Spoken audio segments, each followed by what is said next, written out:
marché. Chaque soir, 3 invités autour de la table pour décrypter les mouvements du moment sur les marchés globaux. Léa Dunan-Châtelet est avec nous en plateau, directrice de l'investissement responsable de DNCA. Bonsoir Léa. Bonsoir Grégoire. Merci d'être là. Merci à Xavier Chapard d'être avec nous également. Bonsoir Xavier. Bonsoir Grégoire. Vous êtes stratégiste de LBP AM et Raphaël Thuin à nos côtés également. Bonsoir Raphaël.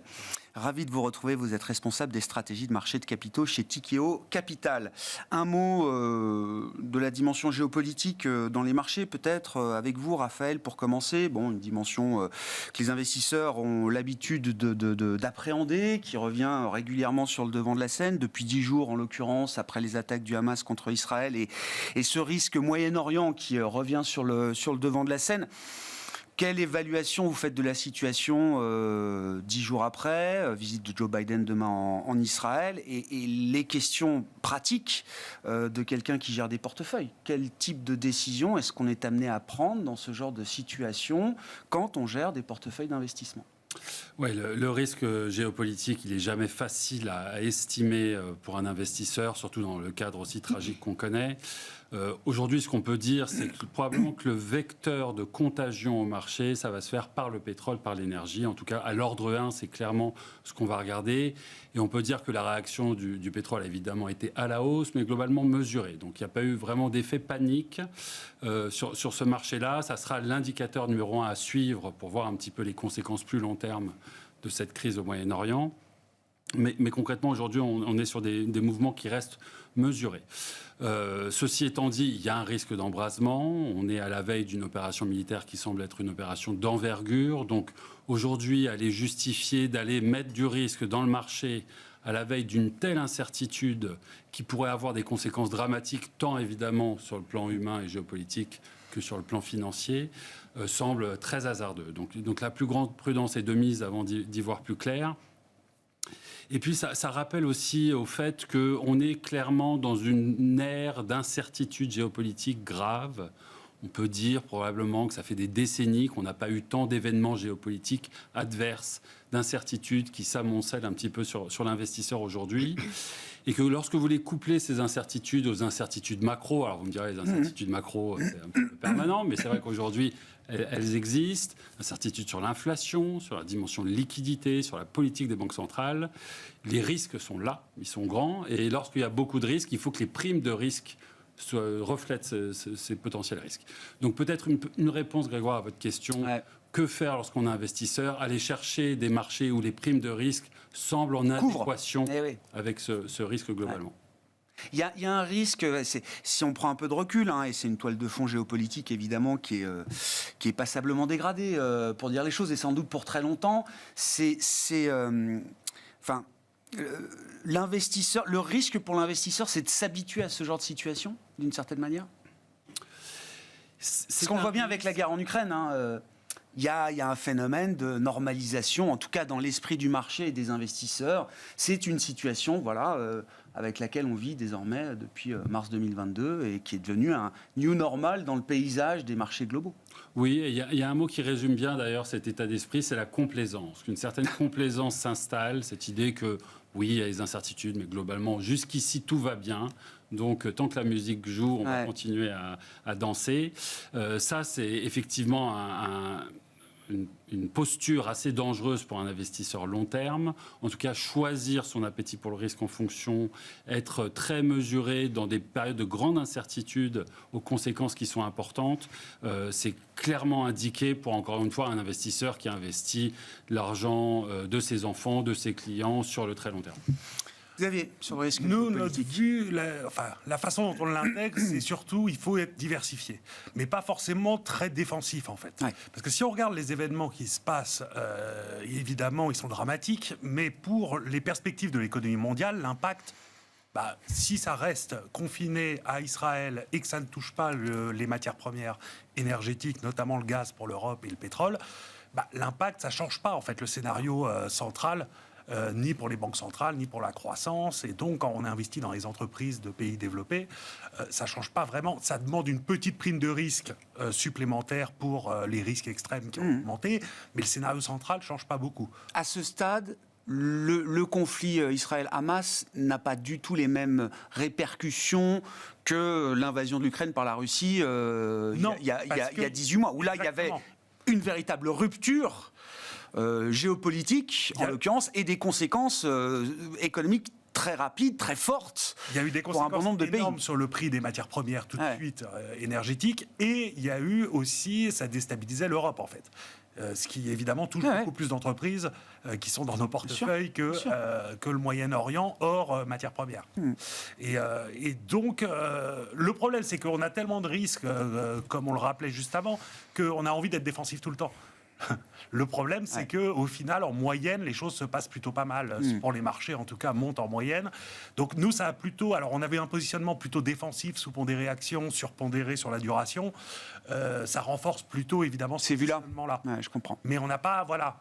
Et par contre, on suit de très près le risque, notamment lié à l'Iran, qui est un vecteur de diffusion du risque géopolitique d'escalade très forte, et puis le risque sur les matières premières. Voilà. Bon. C'est ça qui changerait notre scénario central. Dans les grandes images du jour, il y a la poignée de main Vladimir Poutine-Xi Jinping, donc c'est Forum des routes de la soie à Pékin. C'est la première fois que Vladimir Poutine sort du territoire de l'ex-URSS depuis le conflit. Et demain, on verra sans doute Joe Biden en Israël pour apporter et afficher un soutien encore très fort. Il y a quelque chose d'un peu plus positif depuis le début de semaine, c'est justement le fait que Joe Biden aille en Israël et que aussi Poutine ou Xi ait plutôt essayé de calmer la situation. On voit qu'en tout cas, toutes les grosses puissances essayent de se battre contre une contagion aux pays voisins du conflit. Et ça, c'est quand même assez positif, parce que c'est un des biais qui pourrait faire changer le scénario. Léa. Alors moi, je vais prendre une vue un peu plus marché-action, puisque c'est quand même ma spécialité. Sur l'énergie, je voudrais juste rappeler une chose qui est importante, parce que s'il n'y a pas eu jusqu'à présent une réaction si forte, en tout cas sur les matières premières, en particulier le pétrole, c'est avant tout parce que les États-Unis sont d'une certaine manière indépendants. N'oublions pas ça, c'est pas du tout les situations précédentes que l'on a pu vivre. Quand je dis précédentes, c'est il y a 20 ans, 30 ans, 40 ans. Là, on a une situation où les États-Unis s'en sortiront si ça venait à s'embraser. L'Europe, pas du tout. Parce que là, pour le coup, on avait une partie de notre source énergétique en Russie qui s'est coupée, et là, potentiellement, une deuxième. Donc, déjà, je pense que les primes de risque ne sont pas à mettre de la même manière à tous les endroits. Deuxièmement, je pense que les marchés actions ont pu réagir aussi parce qu'on a eu une forme de capitulation quelques semaines avant, quelques jours avant d'ailleurs en réalité, sur les marchés actions, et donc qui avait déjà un petit peu baissé. La réaction aurait pu être probablement un peu plus violente si on était à des niveaux de valorisation qu'on avait connus. La sortie de l'été était un peu compliquée sur les marchés actions. Donc, je pense qu'une partie du chemin était fait. Et observation de terrain, mais à mon sens non négligeable, c'est qu'aujourd'hui, lorsqu'on regarde la réaction des marchés, on s'aperçoit que dans les phases de baisse, comme une période comme aujourd'hui, en tout cas une partie de la journée, toutes les valeurs dites défensives classiques vont sous-performer. En revanche, quand les marchés achètent et quand les marchés remontent, c'est ces valeurs-là qui surperforment. Et ça, c'est totalement à l'opposé de ce qu'on observe depuis, allez, je ne vais pas dire 15 ans, mais pas loin. C'est-à-dire qu'en général, quand vous avez des marchés qui montent très fort, et on a eu quelques journées de ce type-là sur le dernier mois, eh ben, ce n'est pas les valeurs défensives qui surperforment. Donc, en gros, les portefeuilles, globalement, c'est le signal, en tout cas en Europe qu'on observe, se reconsolident sur des valeurs plutôt défensives. Et moi, je suis impossible, évidemment, comme ça a été dit, de parier sur l'issue de ce conflit. Néanmoins, ce serait relativement naïf de ne pas en tenir compte sérieusement dans sa constitution de portefeuille aujourd'hui, étant donné les niveaux de valorisation qu'on a. Une question un peu spécifique, j'admets, mais effectivement, ce conflit rappelle que les dépenses de défense, d'armement, les dépenses militaires, les budgets de dépenses publiques dédiés à la sécurité, on peut dire les choses comme ça, vont progresser et sans doute continuer de progresser pendant des années. Quand on est gérante action, directrice de l'investissement responsable, comment on considère ce secteur? Alors, c'est pas un poids massif dans les indices, mais quand même. J'imagine qu'un investisseur privé responsable doit pouvoir se positionner par rapport à l'idée d'investir ou non dans ce secteur qui va être fortement soutenu pendant longtemps. Et a priori pendant encore très longtemps, parce que là, il y a une résurgence très forte quand même de la notion de défense qu'on n'avait pas avant la guerre en Ukraine. Alors, merci de poser la question, parce que souvent l'ISR est vu comme le gendarme qui va exclure les mauvais secteurs. Je dois rappeler une chose qui est quand même importante, importante, c'est que l'ISR a trop été vu comme une manière de faire de l'idéologie. Et je pense que c'est absolument pas ça le sujet. Donc je vais mettre de côté les secteurs classiques dont on dit qu'évidemment il n'y a pas vraiment de bénéfices apparents. Je pense au tabac par exemple et au charbon, encore que parfois c'est discutable. Quant à la défense, vous êtes typiquement sur un secteur où c'est au client de choisir. C'est pas au gérant de choisir. Et ça, c'est très important. La seule chose, c'est que le gérant, et donc là, je parle en ma casquette d'investissement responsable de DNCA, d'avoir une capacité de proposer des offres produits qui vont de manière très éclairée expliquer au client dans quel secteur il va être investi ou pas, laisser au client de faire ce choix et surtout demander au gérant de ne pas changer en cours de route. Je vais prendre l'expression parce qu'elle était d'actualité, ne pas changer son fusil d'épaule. Et il a été largement entendu l'année dernière lors du conflit en Ukraine que finalement se défendre était forcément un enjeu de développement durable. C'était pas ça le fond. La raison de fond, c'est le secteur qui a le mieux performé. Donc il fallait en avoir dans les portefeuilles pour performer. C'est tout, c'est aussi simple que ça. Donc, c'est-à-dire que c'est à partir du moment où le secteur a connu une performance extraordinaire que les gérants se sont dit tiens, il faut absolument qu'on adapte ce secteur aux standards ESG. Et les taux remontent et les banques finalement font du microcrédit. La question quand même avant, mais oui, c'est sûr ça que le sujet. Mais bien sûr. Et je pense qu'il faut être très transparent maintenant avec les investisseurs et en particulier le grand public. L'ISR n'est pas binaire. Et c'est tant mieux. La régulation actuelle en Europe nous permet de le dire. Donc vous allez avoir des fonds qui font de la durabilité ou de la responsabilité et qui vont aller investir dans des acteurs de la défense qui ont absolument des bonnes pratiques. Et c'est vrai. Et ensuite, vous aurez peut-être des stratégies qui vous diront nous, on n'en fera jamais. Et puis, ça correspond à un certain type de demande. Et je terminerai juste sur un point, à mon avis, important. Le fait de ne pas changer de catégorie, ça va amener de la crédibilité. Donc, c'est pas oui ou non. Il y a des options différentes. Il faut juste regarder ce qu'il y a dans les portefeuilles et s'y tenir. Raphaël, ça fait partie avec la transition énergétique, avec la transition démographique. La question de sécurité, on sent bien que c'est une question qui va être portée par des budgets publics très importants devant nous. Oui, vous mettez le doigt sur une thématique qui nous est très chère et sur laquelle on travaille beaucoup, c'est cette idée au-delà de la défense de la souveraineté. Pour nous, c'est une nouvelle méga-tendance qui émerge, une méga-tendance pour l'investisseur qui sera génératrice de valeur sur le long terme. Cette idée qu'on rentre dans un monde probablement bipolarisé, plus dangereux, où on s'est réveillé un petit peu avec la gueule de bois sur nos capacités de défense, de faire une transition énergétique, d'être suffisant en termes alimentaires, en termes pharmaceutiques, et qu'aujourd'hui, il y a des investissements massifs, publics et privés, pour augmenter la résilience, augmenter la souveraineté, en particulier en Europe. Et ça, c'est quelque chose qui va nous intéresser en tant qu'investisseurs. Alors, vous avez cité quelques thèmes. Effectivement, la transition énergétique, c'est un thème qu'on va regarder avec intérêt. Et je sais que bien sûr, non, mais historiquement, oui. Vous êtes la cybersécurité, la pharma, quand vous ne pouvez pas trouver de Doliprane pour vos enfants, la réindustrialisation et la relocalisation de nos chaînes de production. On sort de ce monde hyper optimisé qui a duré des décennies, à cheval sur une globalisation galopante où finalement il fallait tout suroptimiser, le financier, le fiscal, les chaînes de production, à un monde plus rationnel, plus local, où probablement il y aura moins de croissance, mais elle sera plus durable, plus soutenable et encore une fois plus localisée. Et là, dans cette dimension-là, on peut parier sur une méga tendance sur laquelle investir. Bon.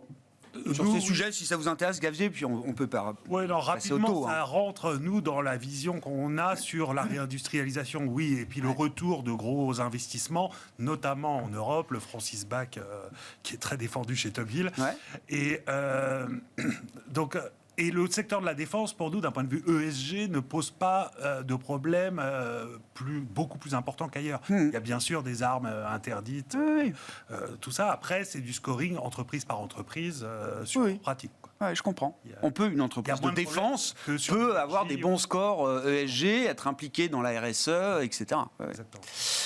Sur les taux, Xavier, enchaînons. 4,85 sur le 10 ans américain. On est très très vite revenu sur les niveaux qui prévalaient avant le déclenchement du conflit, je le disais, notamment à la faveur d'une série de chiffres américains. Alors c'était CPI, PPI la semaine dernière, les chiffres d'inflation, et puis les chiffres d'emploi. Et là, cette semaine, place à la consommation et la production industrielle qui confirme l'idée que l'économie américaine reste Résiliente. Résiliente, ouais, plus que résiliente. C'est plus que résiliente, même, je ne sais même plus quel terme utiliser. Par la consommation et par le déficit public aussi, qui a été revu énormément à la hausse. Là, maintenant, le FMI estime que le budget américain a ajouté 2 points de PIB à l'économie américaine cette année.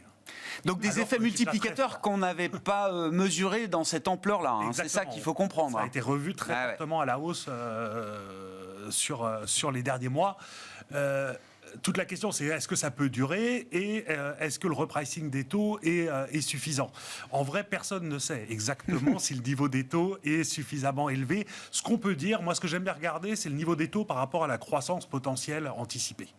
En se disant que ça doit quand même être lié, même s'il peut y avoir une prime au-dessus, en dessous, on doit être sur cette tendance. Si je regarde ça aux États-Unis, pour la première fois depuis 2000, on a des taux longs qui sont en ligne avec la croissance anticipée dans les prochaines années. Donc ça veut dire que par rapport aux perspectives économiques, au moins, on est assez bien rémunéré selon nous. Est-ce qu'on ne peut pas aller au-dessus ? Si, c'est possible. Est-ce que c'est probable ? Et est-ce que maintenant, vu le niveau actuel, c'est pas déjà intéressant d'être positionné ? Nous, on pense que si. Ouais. Et notamment, ça, vu que maintenant, le scénario central, c'est plutôt un soft landing, voire pas de landing du tout, ça offre de nouveau une protection contre un ralentissement un peu plus brutal. Sachant que nous, on fait toujours attention aux risques financiers. Après l'énorme hausse de taux qu'on a eue, il nous semble qu'on pourrait avoir des accidents financiers. Cette histoire-là n'est pas terminée. Ce qu'on a vu, crise des LDI, FTX, SVB, ce sont des parenthèses qui se sont vite refermées. Exactement. Mais ça ne veut pas dire que la série en cours ne peut pas continuer, quoi. Surtout quand les taux réels quand on est à 2,5 de taux réels. Je comprends. Très fortement. Donc, nous, on aime bien... et pour le portage, et pour la protection que ça peut offrir. Même si c'est possible, je ne peux pas mettre ma main à couper qu'on n'ira pas à 5. Mais vous dites, duration, on accepte la volatilité qui existe sur ces parties longues de courbe. Exactement.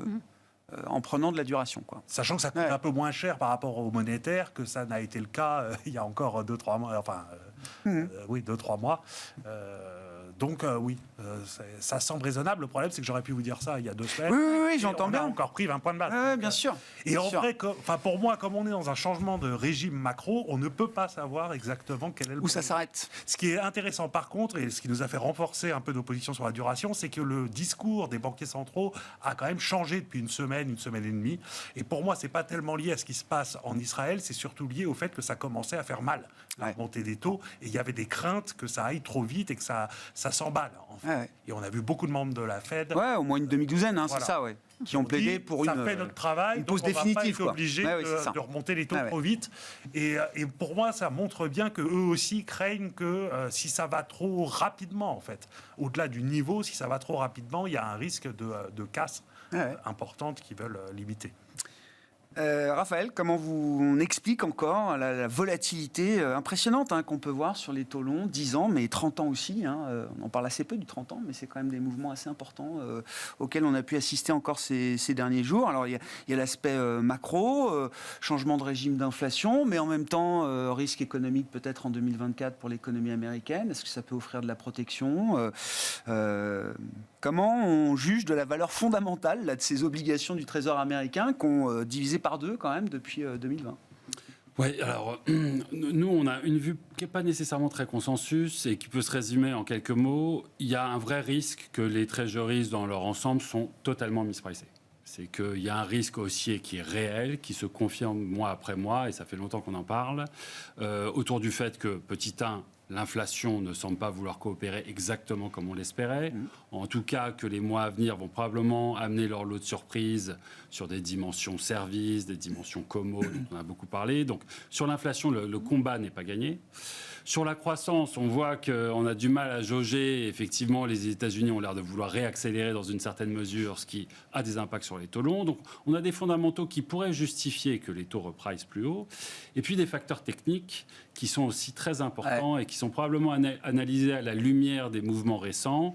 On a vu des taux repartir à la hausse très vite, un petit peu décorrélés de tout autre secteur, on va dire, financier ou indicateur économique. Et on repense beaucoup à ce dont on a discuté auparavant, cette idée qu'il y a de plus en plus d'offres de treasuries aujourd'hui pour financer les déficits. Les déficits explosent des deux côtés de l'Atlantique. Pour les financer, on émet des obligations. Il y a un programme d'émission, par exemple, aux États-Unis qui est historique et qui est attendu en très forte hausse l'année prochaine. Donc, beaucoup plus d'offres d'une part et d'autre part, beaucoup moins de demandes. Les banques centrales n'achètent plus. Les grands investisseurs internationaux, Japon, Chine, achètent de moins en moins et on voit leur position sur ces obligations baisser. Et donc la question se pose, qui va acheter toute cette source de papier qui arrive sur le marché? Là, il y a une vraie question et beaucoup d'offres, peu de demandes. Traditionnellement, ça se résout par les prix. Donc le marché indique cette tendance, ça fait un certain temps qu'elle indique cette tendance, et c'est vrai qu'aujourd'hui, c'est pas très consensus, globalement, on attend une stabilisation des taux rapides, on attend que l'inflation revienne rapidement dans le tube comme le dentifrice, ce qui aujourd'hui ne se matérialise pas. Mais ça veut dire très intéressant, la composition des acheteurs de treasuries américains, en l'occurrence. On a une nouvelle catégorie d'acteurs qui est en train de monter en puissance face à des acteurs historiquement plutôt insensibles au prix, qui sont en train, eux, de réduire leur position par rapport à ce marché des treasuries américains. C'est qui ces nouveaux acteurs? Qu'est-ce qu'ils veulent? Qu'est-ce qu'ils font de la dette américaine qu'ils détiennent?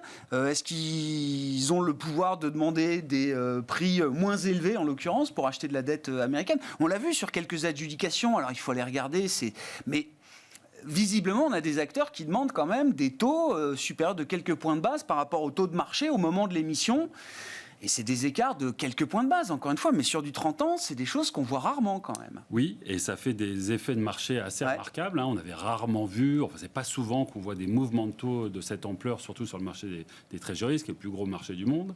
Et concrètement, effectivement, on a les acheteurs naturels, structurels, qui, comme vous le dites, étaient assez peu sensibles au prix.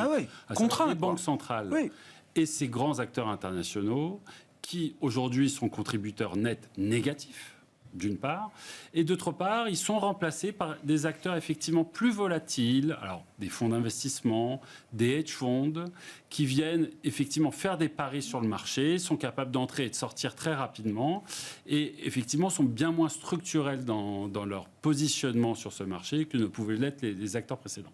Donc là, il y a une vraie incertitude, on verra, mais en tout cas, ce risque de hausse sur les marchés des taux, il est réel. Et il n'y a pas que Tikehau qui le dit. Il y a aussi Jamie Dimon, pas plus tard que la semaine dernière, qui lui parle de 10 ans à 7% aux États-Unis. On verra. Mais attention. Il dit le monde n'est pas prêt pour des taux à 7%. Oui, non, mais c'est vrai. Non, mais ça fait partie forcément des scénarios de risque qu'on doit avoir en tête à un moment, quoi. Absolument. Donc évidemment, ça ne veut pas dire qu'il n'y a rien à faire sur l'obligataire. Et je vous rejoins. Effectivement, il y a une dimension portage qui est incontournable. En relatif aux actions en particulier, c'est difficile de faire fi de l'obligataire, mais le risque de duration, il reste pas très attractif selon nous. Ouais. Alors, sur la partie taux et les conséquences sur la partie action également, quand on regarde les actions américaines, il y a quasiment plus de prime de risque. Ah oui, non, taux, là, voilà. En Europe, il y a de la prime de risque, mais bon, il y a tous les sujets européens qui sont en train de revenir aussi sur le devant de la scène. Absolument. Non, on n'est pas très très loin d'une fair value en réalité. C'est un peu compliqué. Ce qui est sûr, et ça se traduit par ce qui vient d'être dit sur les taux, c'est que les États-Unis, et je vais me porter en faux, ont remarquablement bien tenu, et c'est presque surprenant en fait. Ils sont exceptionnels. Je ne sais plus quoi dire. À chaque crise, ils nous épatent, et c'est difficile parce qu'on est en train d'opposer deux grands blocs économiques qui vont pas réagir de la même manière, et c'est valable autant pour les taux que pour les actions. D'ailleurs, on voit les réactions sur l'euro-dollar d'ores et déjà, c'est-à-dire que on se met dans une situation où l'Europe est en train probablement de casser sa croissance avec cette politique monétaire qui va peut-être pas être soutenable, là où les États-Unis pourraient finalement encore cranter un tout petit peu, même si, je reprends ce que vous avez dit tout à l'heure, la semaine dernière, les membres de la Fed ont quand même dit clairement... Là, on peut attendre. Pas besoin de se Ils l'ont précipiter, dit quand quoi. même. Il y avait une ou deux phrases assez claires là-dessus. Donc, on peut quand même espérer une petite stabilisation. Je suis pas là pour une fois. Rendez-vous en décembre. C'est pas pour le prochain meeting, mais rendez-vous en fin d'année pour avoir quelques données supplémentaires et évaluer la situation. En tout cas, ce qui va être difficile à gérer, mais qui va forcément arriver, c'est cet écartement progressif entre les deux politiques monétaires européennes et États-Unis, qui vont avoir des conséquences en particulier sur les taux de change. Et ça se retrouve après, côté entreprise, en micro. On sait très bien comment ça se passe. Il va falloir regarder qui est exposé en termes de production, de chiffre d'affaires. Et on voit déjà un petit peu les effets se faire. Ce qui est embêtant aussi, c'est qu'au-delà de ce sujet spécifique taux, il y a une compétitivité. On n'en a pas reparlé, mais la compétitivité en Europe pour les entreprises, elle est très, très, très difficile.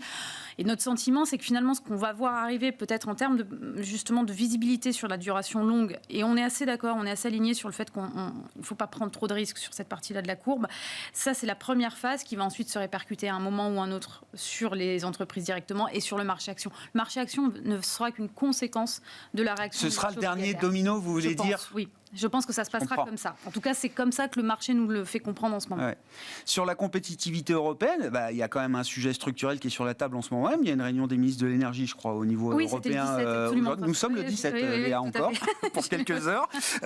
Non, mais si, je veux dire, au-delà des fluctuations de change, etc., qui peuvent abîmer ou améliorer la compétitivité de manière un peu factice, on va dire, la question du prix de l'énergie et comment est-ce qu'on remet sur pied un marché européen de l'énergie et de l'électricité qui permettent de donner à tous les acteurs de la visibilité et si possible des prix qui permettent d'entretenir une compétitivité en Europe. Oui, et la situation est paradoxale, d'autant plus qu'on a un pays, donc outre-Rhin, l'Allemagne, qui a décidé de faire front contre la réintégration du nucléaire dans ce nouveau package, en tout cas de prix et de fonctionnement du mécanisme des prix de l'énergie. Alors même que c'est les plus impactés par cette problématique. C'est-à-dire que jusqu'à présent, on avait une idéologie sur le nucléaire, oui ou non, le gaz, oui ou non, et tout le monde se battait autour de ça. Aujourd'hui, c'est plus ça la question. La question, c'est que l'Allemagne a trop peur que la France soit beaucoup plus compétitive, tout simplement, que ses industries soient plus compétitives. Que ce soit un avantage compétitif indu. Voilà. Donc ça va se négocier autour de comment va-t-on redistribuer un petit peu, soit des subventions, soit les rentes d'une certaine manière. Mais rappelons quand même l'état des lieux. C'est-à-dire que vous avez d'un côté l'Allemagne avec un mix énergétique qui est quand même extrêmement défavorable, la moitié, alors 45% aux fossiles et l'autre 45% aux énergies renouvelables. Ils sont très très très loin des 80% d'énergie renouvelable, donc ils sont dépendants en termes de prix. Là, le gaz a réaugmenté soudainement, forcément, vu le contexte. Là où en France, finalement, on est beaucoup plus serein, et donc cette bataille-là, moi je ne vois pas comment on va pouvoir la gagner, parce qu'on n'est pas du tout à l'unisson et on n'a pas les mêmes contraintes sur nos terrains. Donc ça va être compliqué. Avec en face les États-Unis, pour revenir à ce qu'on disait, qui eux ont une énergie, je ne vais pas dire pas chère, mais enfin en tout cas disponible. Beaucoup a été dit, je vous laisse peut-être reprendre s'il y a des points particuliers sur lesquels vous voulez revenir, la question énergétique. Le problème de l'Europe, là, c'est qu'on est en train de refaire de la concurrence entre les pays européens au détriment de la concurrence vis-à-vis du reste du monde. Et on sait très bien que c'est pas comme ça qu'on arrive à faire vraiment une croissance durable. Bon, on verra comment les choses se mettent en ordre. C'est très important, le marché de l'énergie européen, c'est clé. C'est clé. Et il faut rappeler que le gaz, même s'il a beaucoup reflué depuis le début de l'année, il est plus de 2 fois au-dessus du niveau qui prévalait avant la guerre. D'avant la guerre. Et que le Moyen-Orient, ça produit 20% du gaz mondial. L'équation du financement des États européens en 2024, Xavier, comment vous regardez ça avec les yeux de tout le monde désormais sur à nouveau le spread BTP-Bund à 200? C'est le point où l'Europe s'en sort mieux que les États-Unis. Le déficit américain, il est au-dessus de 8% du PIB. Cette année, en Europe, on est en dessous de 4%. Et l'année prochaine, on va encore être à la moitié, en gros, un peu au-dessus de 3% de déficit. Au global, hein. Oui, bien sûr, en agrégé. Oui, bien sûr. Alors qu'aux États-Unis, on va encore être probablement au-dessus de 7%. Et donc, en termes aussi on parlait des flux sur le marché. En Europe, les flux vont être à peu près stables cette année, même si on prend en compte la baisse du bilan de la BCE. En gros, on risque d'être aux alentours de 600 milliards de dettes à absorber par le marché, ce qui est pareil que cette année, en fait. Alors, c'est des plus hauts depuis le début du QE. Je comprends. C'est assez stable. Aux États-Unis, on attend en gros 1900 milliards à absorber, après 1100 milliards cette année. La taille du problème est assez différente et le problème fiscal de moyen terme est très différent. Et vous alors, en tant que stratégiste, c'est intéressant parce que c'est un match et on va suivre effectivement ce match-là. Est-ce qu'on préfère moins de déficit, ou en tout cas une forme de retenue dans les déficits comme en Europe, et au risque de voir une croissance amputée peut-être pour longtemps, ou en tout cas une reprise économique qui ne soit pas très vive? Est-ce qu'on préfère la situation inverse aux États-Unis, ce qui semble être le cas actuellement, hein? Ça dépend dans quoi vous êtes investi. Si vous êtes investi dans les entreprises, c'est bien mieux d'avoir des déficits énormes à court terme si l'État arrive à rester crédible à moyen terme. Mais pour quelque chose de soutenable, c'est quand même la situation européenne est meilleure, surtout que autant on pouvait critiquer énormément l'Europe quand elle se serrait la ceinture alors qu'on était en risque de déflation avec des taux négatifs et tout ça, autant aujourd'hui on a entre politique budgétaire et monétaire, les grands écarts est moins important en Europe qu'aux États-Unis. Et donc c'est là aussi où on a moins de risques de désancrage des taux longs en Europe, selon nous, indépendamment du risque périphérique. Mais ça veut dire que vous n'êtes pas tant inquiet que ça pour la 2024, en tout cas, sur la capacité des États européens à rester crédibles, à vendre correctement leurs émissions, etc. Tout à fait. Ouais, je comprends. Et 200 BP sur Italie-Allemagne, le spread, c'est bon. Parce que la situation reste compliquée pour l'Italie. On vient d'avoir le budget qui est un peu plus souple que ce qu'on... Une forme de test quand même vis-à-vis du marché. Hein. Après, moi, j'ai été plutôt rassuré par le budget qu'ils ont publié ce matin ou hier. Hier. Ouais, et qui n'est pas pire que ce qui était prévu. Donc c'est 25 milliards de baisse d'impôts et de salaires pour les fonctionnaires. C'est ça quand même le par rapport à ce qui était prévu. C'est quand même un resserrement budgétaire par rapport à l'année d'avant. Et ça reste à peu près dans les clous. Ce que je pense, c'est qu'en 2024, ça devrait encore tenir, notamment parce que les règles budgétaires européennes n'ont pas été remises à plat encore. Et donc la Commission européenne aura du mal à déclencher des mesures contre l'Italie dès le printemps prochain.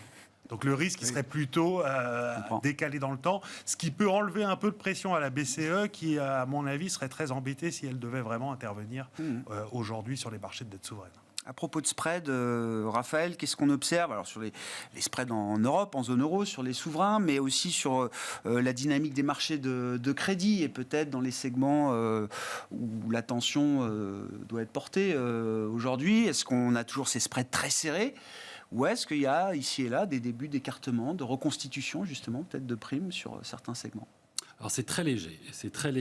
Il y a une prime de risque, par exemple sur le haut rendement européen, on va être aux alentours de 450 points de base, ce qui est plus élevé qu'on va dire pré-Covid, mais reste assez serré quand vous comparez à d'autres périodes de stress macroéconomique, voire géopolitique en l'occurrence.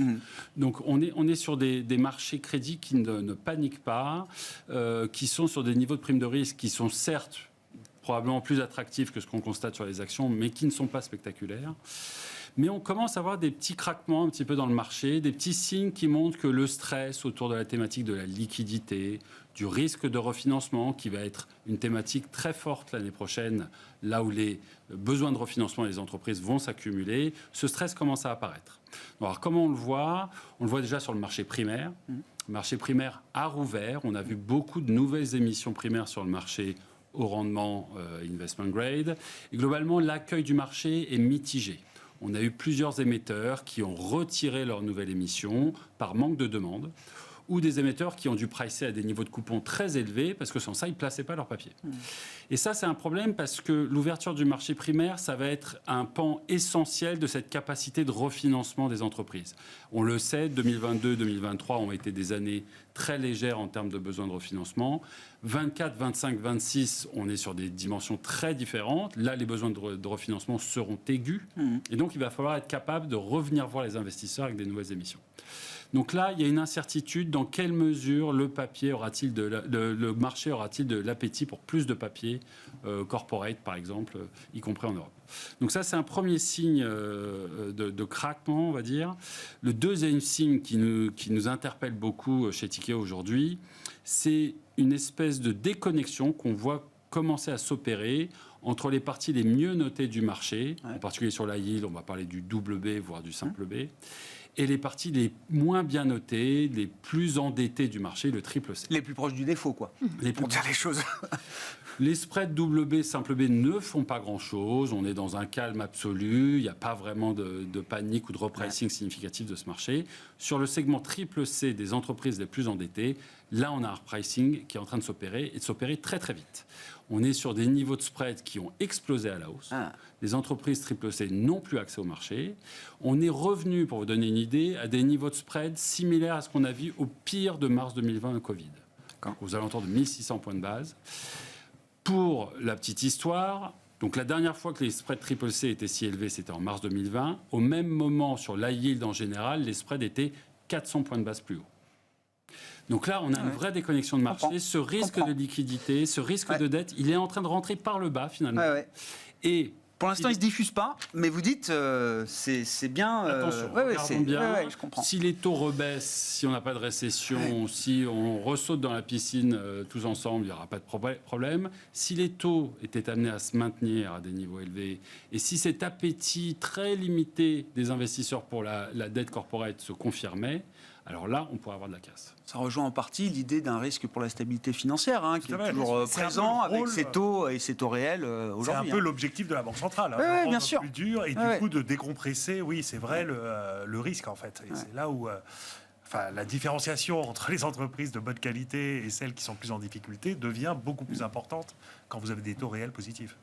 Léa, on entre dans la période de publication des résultats d'entreprise. Pour la partie action, c'est important. Généralement, là, depuis, je sais pas, peut-être 2 ans maintenant, chaque trimestre a coïncidé avec un rebond de marché, en tout cas avec un facteur de soutien pour les indices actions. C'était encore vrai d'ailleurs au tout début de l'été. Début du mois de juillet, c'était plutôt à la hausse.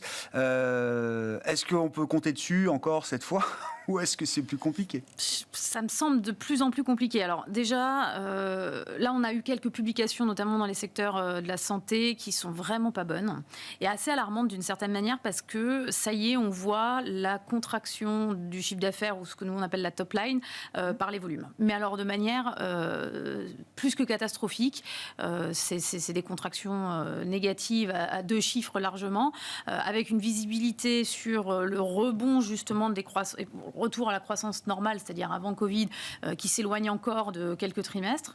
Et ça, on a l'impression que les entreprises avaient mal anticipé dans ce secteur-là, mais c'est pas le seul. Je pense aussi au secteur des ingrédients. On avait mal anticipé la réaction de leurs propres clients dans la phase Covid et se retrouvent aujourd'hui face à un mur assez important de stock qui ne cesse de s'écouler, en fait, et sans nous en dire plus. Donc ça, c'est la première chose qui est assez inquiétante et je pense qu'on va le retrouver dans beaucoup d'industries. Après, il y a des secteurs dans lesquels la réglementation a été un driver très très fort, que ce soit par le momentum de marché ou que ce soit par la réalité de la demande. Je pense au secteur des pompes à chaleur, par exemple, de la rénovation des bâtiments, etc. Et en fait, tous ces secteurs-là qui ont été relativement bien soutenus, alors un peu challengés là depuis 2 mois, mais si on regarde la tendance sur 10-12 mois, elle était très bonne. En fait, tous ces secteurs-là sont en train d'être remis en question par les investisseurs simplement parce que les régulateurs reculent. Ils sont en train de rétropédaler. Volatilité réglementaire. Donc en fait, c'est terrifiant parce qu'on a presque aujourd'hui, moi j'ai commencé dans ce métier, on avait quelques secteurs qui étaient très très liés aux régulateurs. Là, c'est plus de la moitié. C'est très dur en termes de visibilité. Donc le mot d'ordre, il est assez simple. Génération de cash flow. Je crois qu'on a vu malheureusement la publication désastreuse de Alstom. Qui est un très bon exemple. C'est-à-dire qu'il n'y a pas de génération de cash flow aujourd'hui, c'est un problème. C'est un problème parce que qu'est-ce qui va permettre d'être assez sécure aujourd'hui dans un portefeuille action ? C'est le cash. C'est le niveau d'endettement. Les murs de dette arrivent, effectivement, et on le sait. On va revoir les ratios de leverage, etc. Donc les entreprises qui ont malheureusement fait des belles acquisitions ou des grosses acquisitions dans les 12 derniers mois, si elles n'ont pas bien géré, et il y en a un certain nombre, se retrouvent un petit peu le nez dedans, et avec des bilans qui commencent à être de moins en moins acceptables par les marchés. Donc pour nous, ça va être la génération de free cash flow. On va espérer que les volumes atterrissent pas trop mal chez ces fameuses entreprises de qualité, avec quand même des positionnements concurrentiels qui sont bons, mais ça risque d'être quand même compliqué. Bon, un mot sur la logique d'investissement à ce stade. Qu'est-ce qui vous paraît pertinent aujourd'hui chez LBPAM ? On est défensif sur les actions depuis le début de l'année sur l'idée qu'il va y avoir un pincement des marges. En fait. Et on pense que là, en Europe, on commence à le voir, aux États-Unis pas encore, et c'est probablement repoussé au moins d'un trimestre, vu la force de l'économie actuellement. Mais en Europe, on le voit clairement depuis la fin du T2 sur les chiffres macro, et là, on risque de le voir dans la partie micro. Pour la première fois dans la partie micro au T3. Et donc, et à notre avis, il faut les anticipations de bénéfices, c'est encore plus 10% l'année prochaine. On part début 2024 avec plus 10 en tête pour les actions européennes. Exactement. Pour les résultats. Ça paraît très très optimiste. Un mot sur la prudence qui vous anime, du coup. Non, mais... Qui nous terrifie. Non, très, très prudent sur les actions. Ouais. Hartung. On a un vrai sujet sur les valos qui sont trop élevés, sur le consensus des résultats qui est trop optimiste. Donc on a un vrai risque de trop d'air sur les actions. On a désinvesti nos fonds d'allocation sur la partie actions au profit de l'obligataire. Alors, on n'est pas non plus totalement enthousiaste sur l'obligataire, on l'aura compris. Mais globalement, on considère que les primes de risque reflètent davantage l'incertitude actuelle. Aller faire du carry, effectivement, sur des durations pas trop longues, à un moment où les courbes sont très plates, ça nous paraît plus intuitif. Et puis garder des liquidités, parce qu'encore une fois, le risque de trop d'air est important. Aux États-Unis, on a parlé, les valos sont loufoques. On est à 20 fois les profits. 20 fois les profits, c'est rare dans l'histoire. Ça a tendance à ne pas durer, d'ailleurs, sur des consensus de résultats qui sont très optimistes. Et l'Europe est certes pas chère du tout. La décote Europe-US est la plus large historique, pire qu'il y a un an, mais aussi pas chère pour des bonnes raisons. Donc tout ça inspire mes Il y a un an, c'était un signal d'achat. Je me souviens de la décote de valorisation Europe-US, pile, fin septembre. Là, beaucoup moins. Alors que la décote est plus importante. Merci à vous trois d'avoir été les invités de Planète Marché ce soir. Léa Dunan-Châtelet, DNCA, Raphaël Thuin, Tikehau Capital, Xavier Chapard, LBPAM.